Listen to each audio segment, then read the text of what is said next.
I never planned on doing theory videos on my channel, but the subject of this video, a series on Cartoon Network called Steven Universe, just kind of demands it.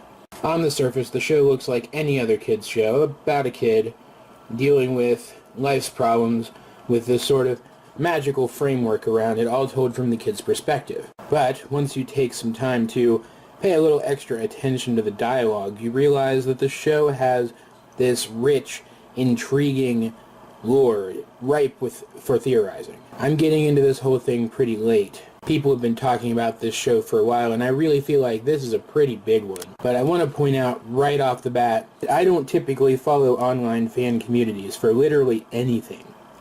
Nothing really against them. I simply am not the kind of person who, gets into that kind of thing. That being said, it is possible that this theory exists already. If it does, well, tough, I don't really care.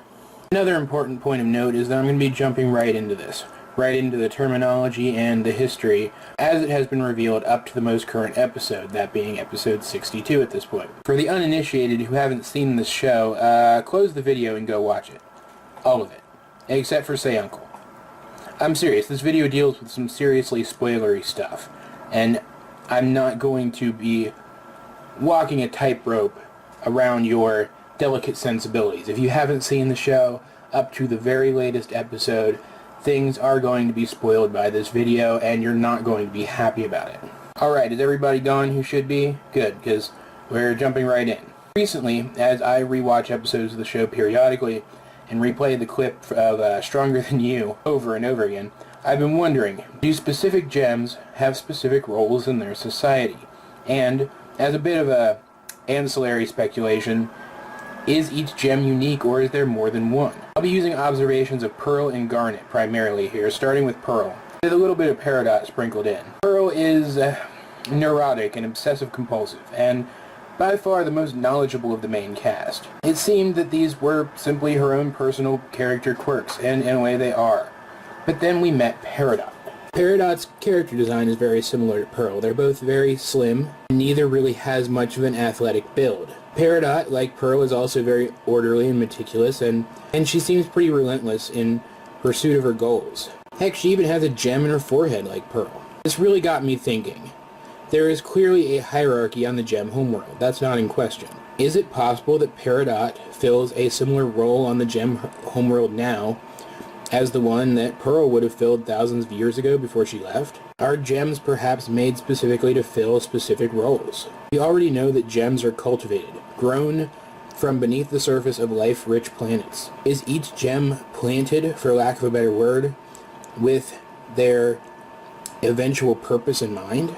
We actually do get evidence for this in episode 58. Pearl is teaching Steven's friend slash kind of girlfriend Connie how to sword fight. Let me just kind of go off to the side and say that we will be talking a lot more about this episode in the future.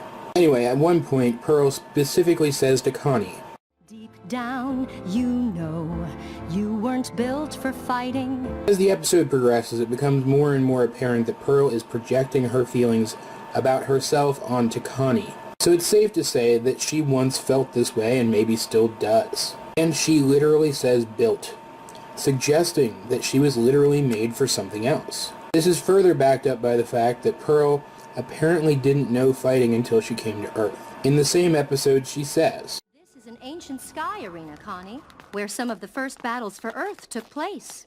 It was here that I became familiar with the human concept of being a knight." This is specifically referring to how she came to be dedicated to the Crystal Gem cause and to the leader of the faction, Rose Quartz. But I don't think it's a stretch to assume that she learned these concepts while learning combat.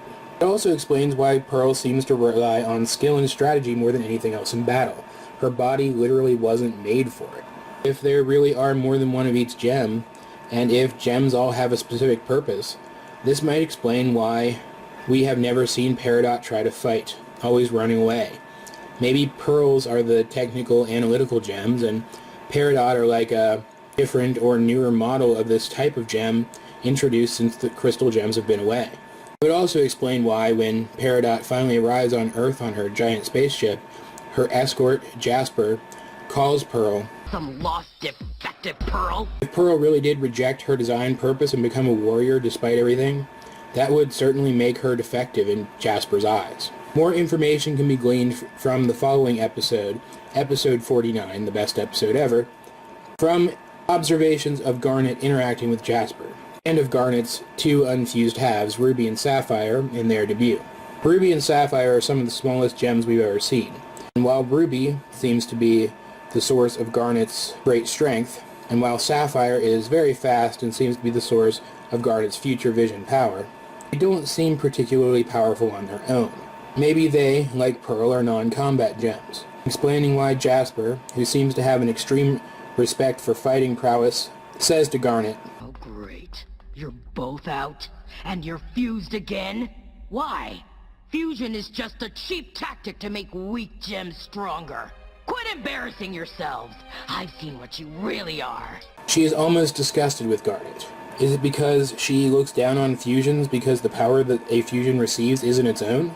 I don't think so, since we actually see Jasper fuse herself later in the episode. No, I think she was disgusted with Garnet because the power granted by fusion allows her to play at being a fighter when that isn't what she was supposed to be in terms of gem society. I don't know, maybe I'm reaching, but I definitely feel like the evidence is there. What do you think? Does this theory hold any weight for you? Either way, thank you for tuning into the episode. I really appreciate your viewership. If this episode does well enough, there will be more to come in the future. There is just a lot to talk about with this show. So please like and subscribe, and check back later to see if I've done anything else. This has been Awesome John 22, and I will talk to you guys later.